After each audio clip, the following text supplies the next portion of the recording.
This is another Insight conversation as a part of the ATL Education Expo in 2021.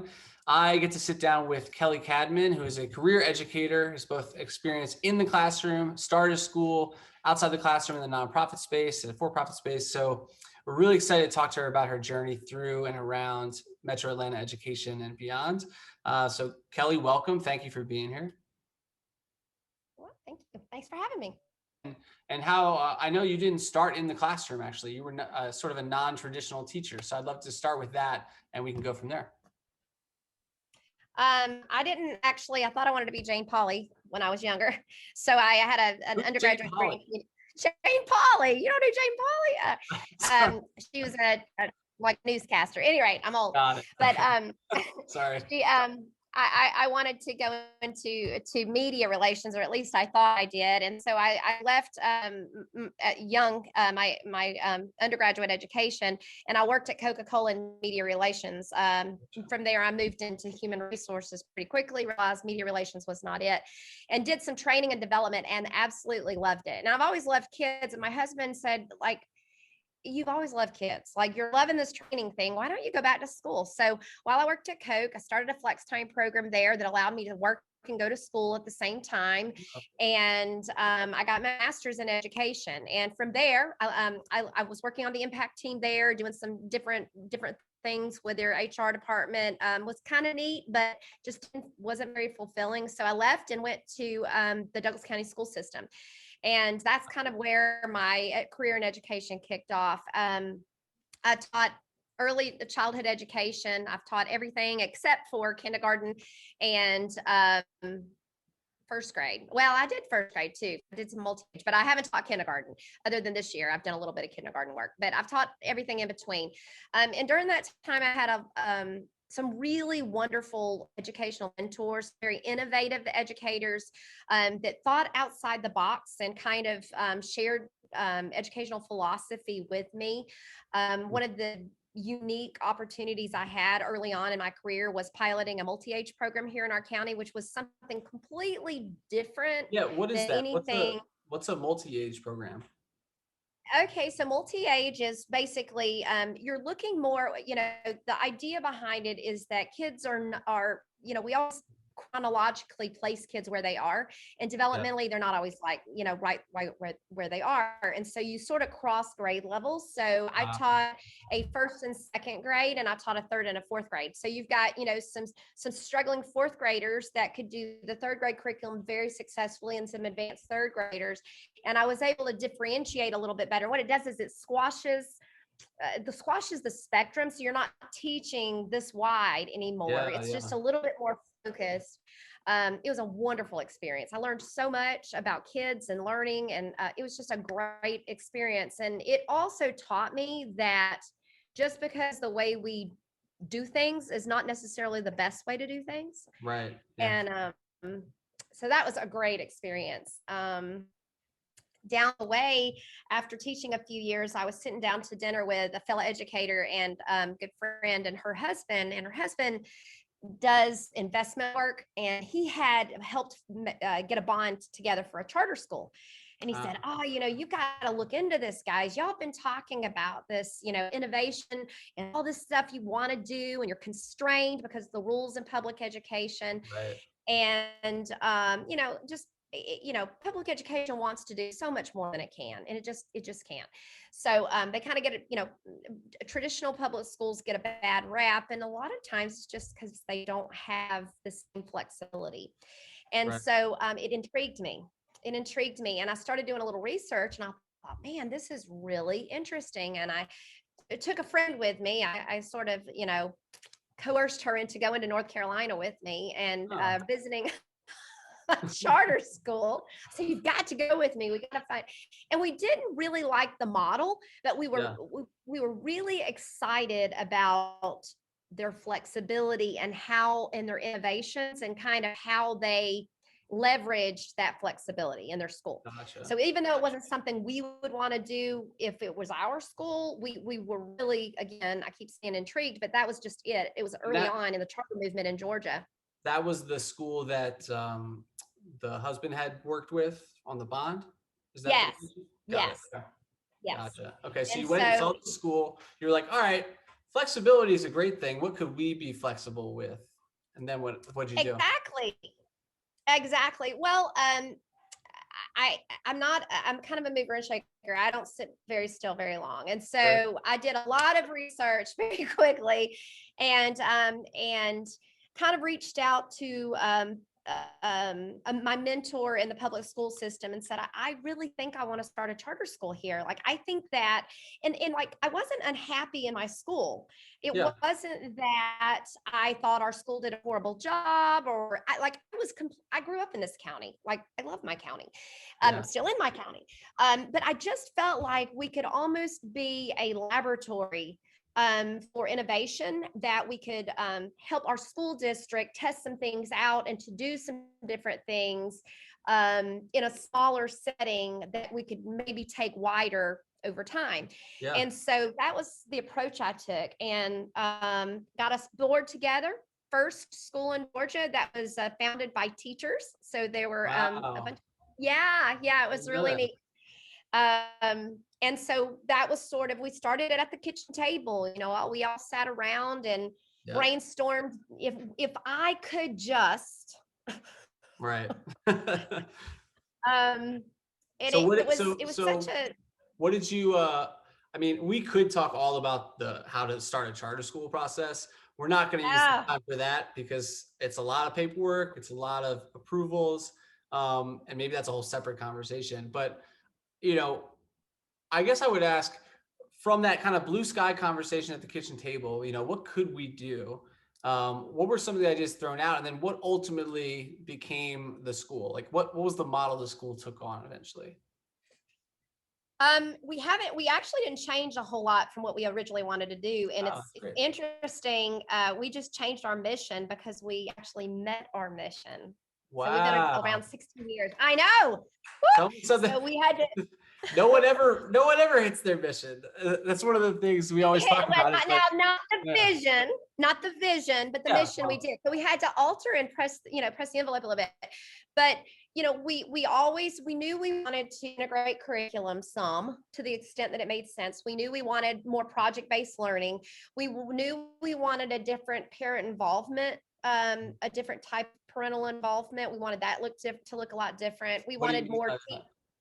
Well, I think that, well, I'll tell you this. Our philosophy basically is that student success is sort of a shared accountability. You can't lay it all at the door of the parent. You can't lay it all at the door of the school.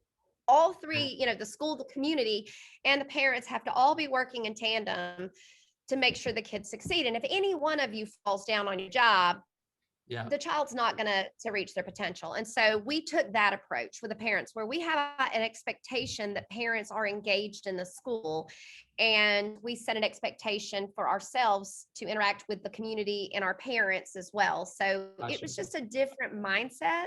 Yeah. We What measured was the parental grade level involvement. y'all start with? We started K-6 and grew to K-8. Gotcha. Okay. And was there any skepticism in the community about a new charter school? I mean, obviously Georgia has not been a bastion of innovation and charters. Oh So, no, oh no. So the biggest learning I had is that I thought everybody loves kids, everybody loves school, is that education is very, very political. yeah, And it's very, very, very political. And there are a lot of um, sacred cows. sure. And there is a lot of protect protectivism of, I hate to say bureaucratic things, but it is. It's a protection of bureaucracy, and I think that the general take on charter schools, and I'm not trying to make this charter school conversation. It's just, to Yeah, me, it's what I know, but I think there was a lot of skepticism because they thought we were there to compete. right. Well, we're set up to compete. That's, but that wasn't our intent for starting. That, Yeah, the state makes you beat the district to be considered effective. Well, right. it sets it up in that, but that wasn't the reason we started. And so I think we kind of in the beginning, folks thought that we were out to make the school system look bad and give them a black eye. And Right. it's not that we thought we could do it better. We just wanted to do it differently. Yeah. So I think that was, yeah, there was a lot of skepticism. On the other Yeah. hand, we had parents with a lot of demand. I mean, we wanted to start 2 classes in every grade level. So 250 kids ish, something like that. And we had a waiting list of over 500 kids Wow. Yeah. that first year. And so we had a lot of demand. So I would say the community was willing to take the risk, Right. but the power to be, it was a little harder getting them there. Yeah, and this is a recurring challenge in education, and you know, 'cause part of the expo is really trying to like bring to life conversations around innovation and get all of us in the same room. And I think you hit it on the head. It's like the systems are set up to make things competitive. In reality, like let's be real, you guys were starting a school because you thought you could do it better, but not personally against the other people. It's just the system itself you were trying to improve. And the problem is we as people, we always conflate the system with ourselves when we represent it, you know? And so it's one of the challenges. Like charter schools as a concept was meant to be an R&D kind of, vehicle for us educators to try stuff. But you're absolutely right. I mean, I was on the board of a new charter school that certainly was met with a lot of skepticism too. And I think your point is really well taken. It's like the system sets us up to do that. When in reality, like we all want the school down the road to be successful, the one after that to be successful. Like none of us are in this for anybody to specifically fail. It's just, can we start experimenting a little bit more? So you started this school. And then what was your role when the school started? Were you a teacher slash administrator? Were you administrator? Were you all things? Well, I was the governing board president to start with. I never wanted to lead a school. I didn't like, none of us did. Like we Yeah. all wanted to teach in our own school. Like none Okay. of us wanted to lead. We're like, Yeah. but we ended up finding a person to lead a charter school because, you know, that individual they have to almost have a superintendent type mentality. They've got to be able to do the business and the operational and the curriculum side of it. Right. And back then it was really hard. Well, you know, I didn't want to lead it. We found a principal, but it was an old school principal, very nice person, successful educator in their career, but Yeah. really not a good match just for the Sure. charter sector and what we needed them to do. And I don't mean that in a critical way. It's just, Yeah. It's just, they just weren't. It's just that you didn't yeah. know. We didn't know. Right. And so one of my co-founders and I ended up sharing the curriculum and kind of getting it through. And I left early on, about 3 years in, I left. I got invited by the association, the Charter Schools Association at the state, because there was a huge gap in charters in our state opening because there was no, for one, we needed to build some legitimacy in the sector, but more than that, we needed good quality founding boards to Yeah. be able to put together these schools. And so that's what I was hired to do, is to help schools take what I had learned. And man, I had all kinds of, I'm like, let me tell you every mistake I made. Right. Yeah. And so that's what that's how it starts. So, okay. Yeah. So you started at Coca-Cola, then were you a teacher before you helped found the school? And what's the name of the school again that you guys founded? Brighten Academy. And I taught in the public education system for several years before I started the school. Yes. Okay. So you were Coca-Cola, HR, then you moved into education and you went into the classroom. Then you were like, let me found this school with one of your co-conspirators. And you were at that school for a few years. And then because you were one of the trailblazers in the charter school space for Georgia, I guess it was the state association, you said, kind of plucked you out and said, hey, Kelly, we need your help. Let's try to build an infrastructure across the state for this. So how long were you there and what was that like? I was there about 6 years. And in that time, there was a lot of growth in public education. We worked really hard. It was tough because, again, and I saw a different side of it. It's kind of, I got more into the advocacy and policy work, even though I did a lot of the training. Yeah. And a lot of the development of the school leaders and the boards and going into schools and helping with quality and planning and all of that good stuff. You know, my job was to make sure that the schools we turned out were quality so that more schools would be allowed to open, because Right. the charter sector isn't doing a good job and we're keeping crappy schools open, excuse me for being, but nobody's going to want another charter school, and it's not going to serve the intent that we had, which was to kind of be a rising tide for public education.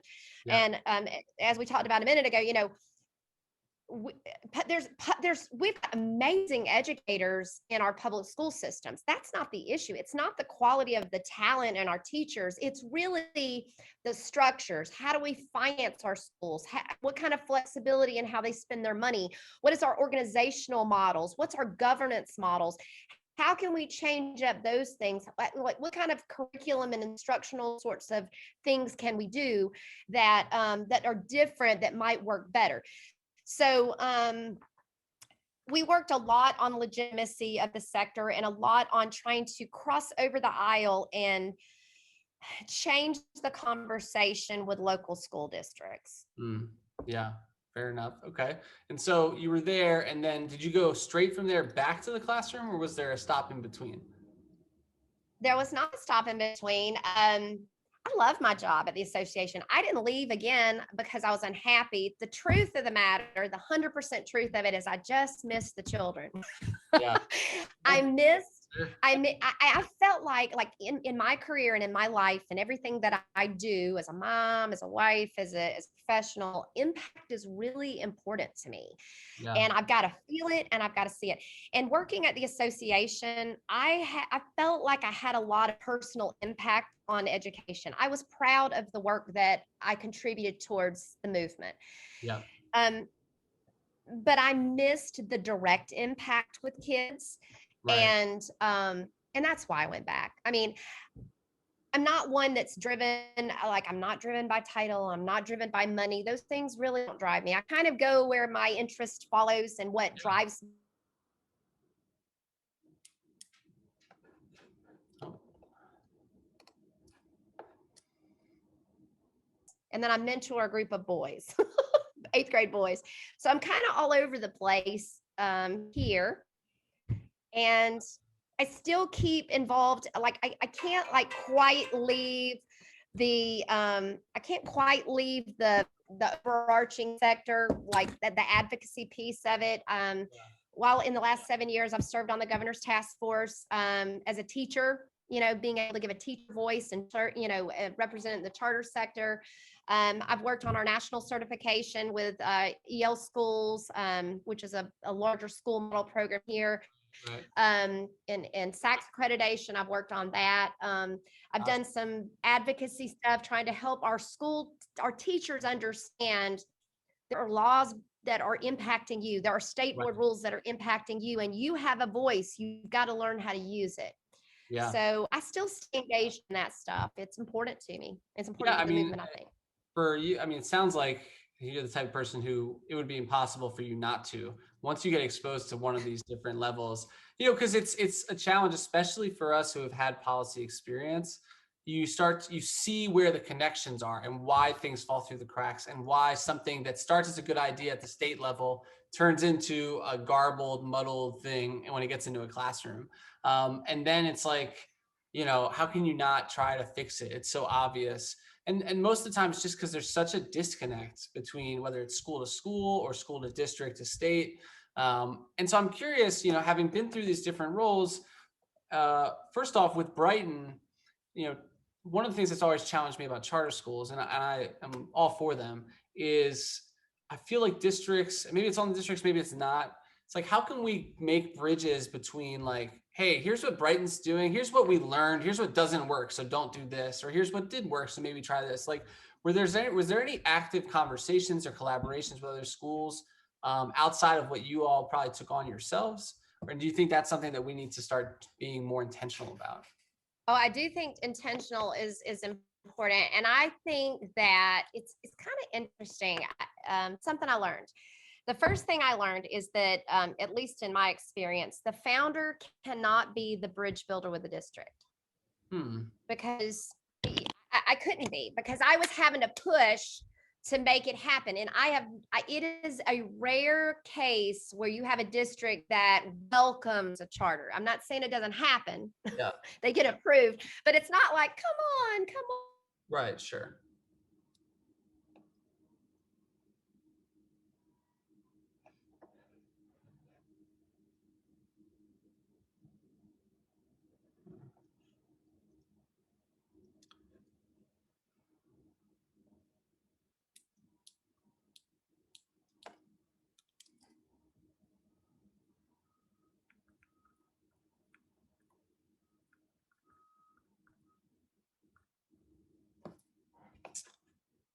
Yeah.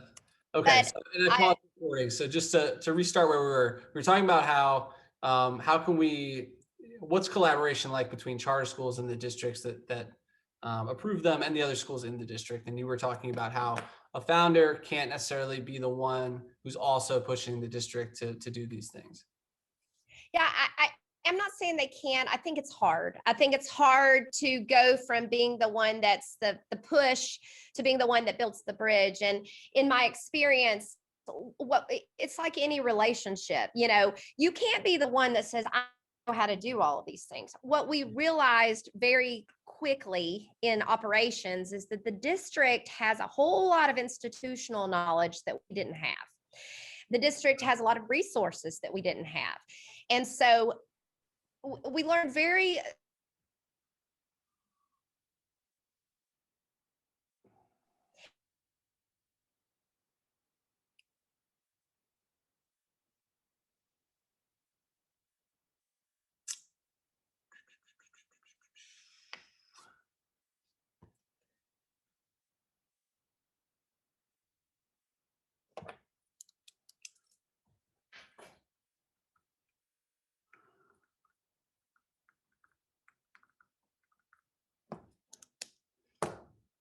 collaboration with a group.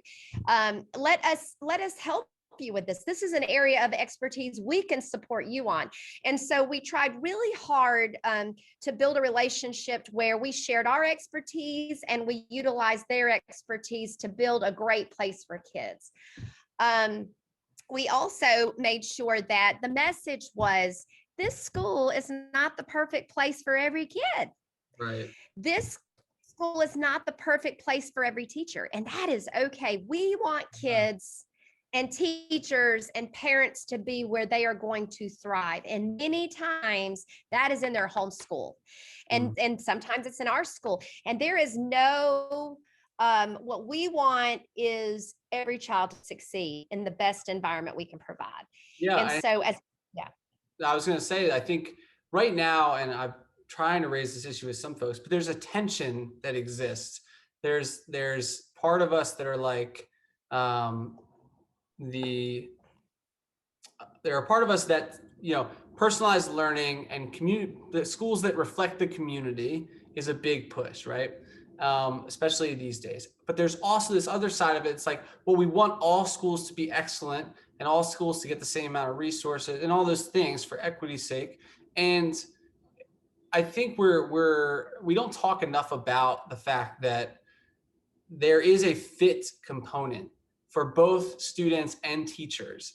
And if we could dive Yes. more into that, that might lead to a much better system. Like we should have if we think of a district or even just like clusters or neighborhood, whatever it is, like there has to be a little bit more nuance in how we do this, right? Like there has to be a way to say, hey, look, this group of kids all have, like these talents or interests or whatever it is that we determine is like what they want and what they need. And this environment is perfect for them.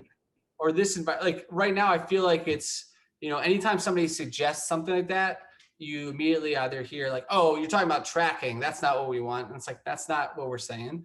And That's not it at all. right. And then there's obvious inequities in the current system, right? I mean, how you alluded to it before in school funding. School funding leads to a lot of inequities because it's based off real estate and residential prices and taxes. And so it's just interesting though, when everybody kind of acknowledges there are shortcomings, but then when you start making suggestions, then everyone's like, well, hold on. But if we're all fed up with what we're doing, why don't we even just like create a space where we can kind of generate these ideas? And I feel like the spaces don't exist enough, right? I totally agree with you. And the thing that has been really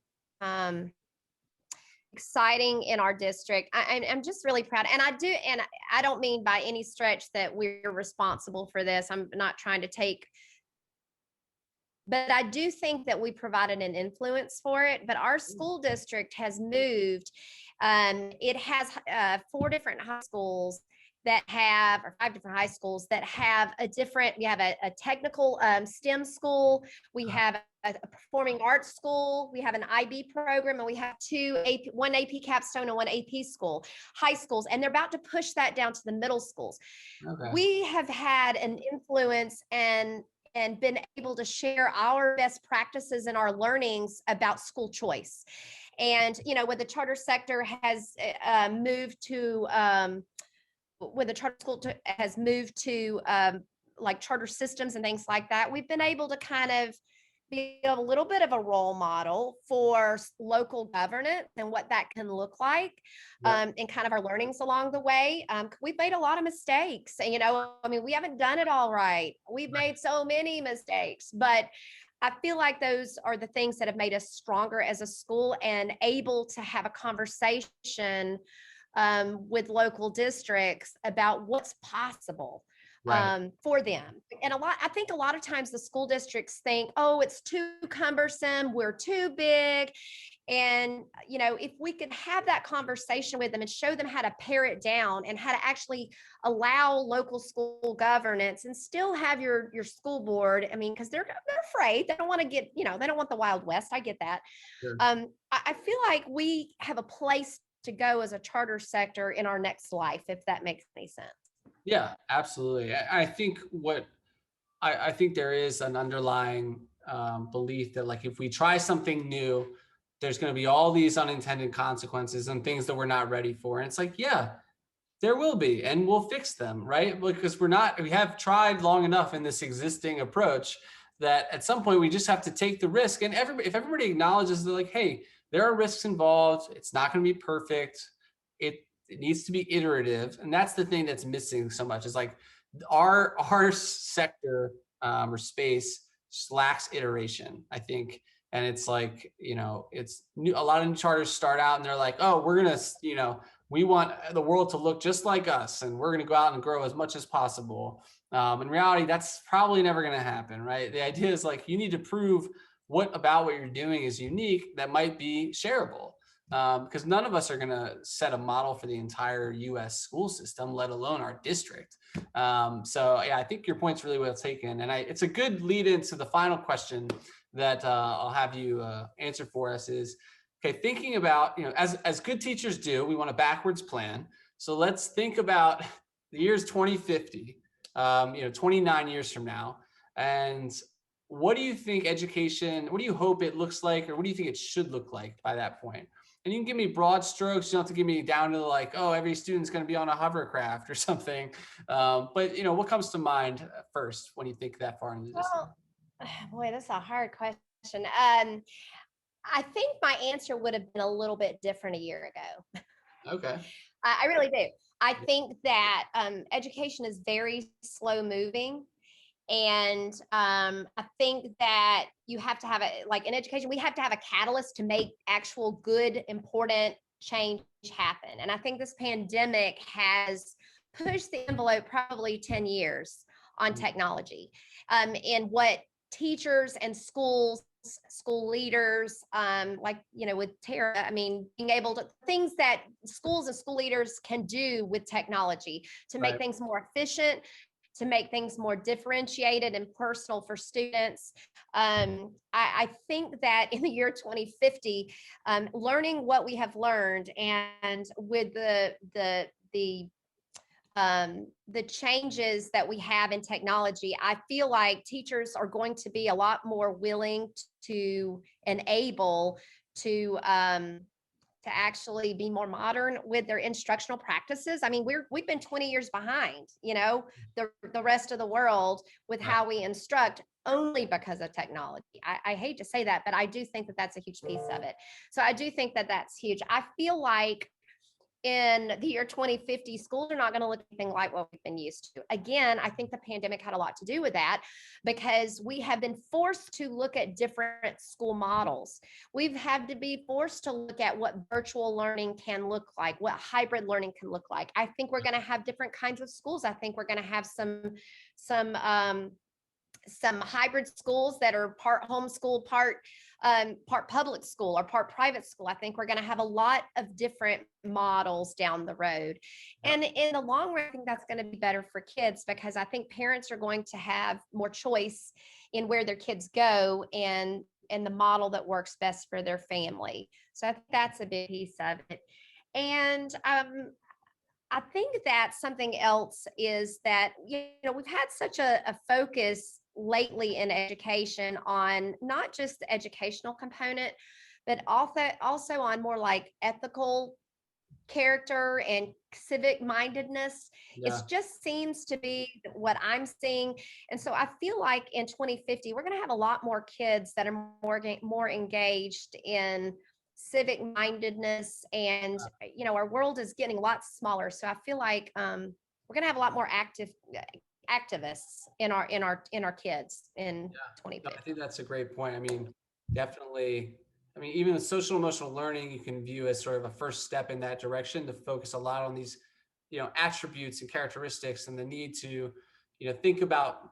People say soft skills. I think that's not the right description, but just more of like, especially when we see what's happening politically, we need to cultivate more of a communal well-being, collective thought type of thing, in the sense that we should be more intentional in how we teach ethics and working together and those types of things to really holistic learning, realize that fully. So yeah, I think those are all great ideas, and hopefully a lot of them come true, because I think the world you describe sounds a lot better than where we're at today, but we're all working hard. And yeah, so we appreciate you. This has been really awesome. Technical difficulties aside, we'll make all that work. But it's fascinating to hear about your story. I honestly didn't even know all the different things you had done before this. So super cool. You've obviously seen education from almost every possible vantage point at this point.